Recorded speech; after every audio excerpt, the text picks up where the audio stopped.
નમસ્કાર મિત્રો, વિડીયોમાં તમારું સ્વાગત છે। જી હા મિત્રો, અત્યારે હાલના સૌથી મોટા અને દુઃખદ સમાચાર સામે આવી રહ્યા છે। તો મિત્રો, સમાચારમાં વાત કરીએ તો સુરત શહેરમાં વરસી રહેલા તુફાની વરસાદ વચ્ચે એક અત્યંત હૃદયદ્રાવક અને કાળજુ કંપાવતી ઘટના સામે આવી છે। સુરતના રાદેરા વિસ્તારમાં અચાનક ભારે ગડગડાટ સાથે આકાશી વીજળી ત્રાટકી હતી અને આ કુદરતી આફતના ઝપેટમાં આવી જતા ત્યાં હાજર બે માસૂમ બાળકોના કરુણ મોત નીપજ્યા છે। મૃતક બંને બાળકો રાદેરાના સ્થાનિક કિનારા સ્ટ્રીટ વિસ્તારના રહેવાસી હોવાનું માલુમ પડ્યું છે, જેના કારણે આખો માહોલ સ્તબ્ધ થઈ ગયો છે।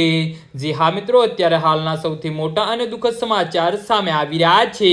તો સમાચારમાં વધુ વિગતવાર વાત કરીએ તો વરસાદ દરમિયાન અચાનક વીજળી પડતા જ બંને બાળકો ઘટના સ્થળે જ ગંભીર રીતે દાઝી ગયા હતા અને બેભાન થઈને ઢળી પડ્યા હતા। આસપાસના સ્થાનિક લોકો અને પરિવારજનો દ્વારા અત્યંત ગભરાટ માહોલ વચ્ચે બંનેને તાત્કાલિક સારવાર અર્થે નજીકની હોસ્પિટલ ખસેડવામાં આવ્યા હતા। જો કે હોસ્પિટલ પહોંચતા જ ફરજ પરના તબીબોએ શરીરની ચકાસણી કરીને બંને બાળકોને મૃત જાહેર કર્યા હતા। જી હા મિત્રો, તો આના વિશે તમારું શું કહેવું છે તો નીચે અમારી કમેન્ટ બોક્સમાં જરૂરથી જણાવજો અને અમારી યુટ્યુબ ચેનલને સબસ્ક્રાઇબ કરવાની ભૂલતા નહીં। ધન્યવાદ।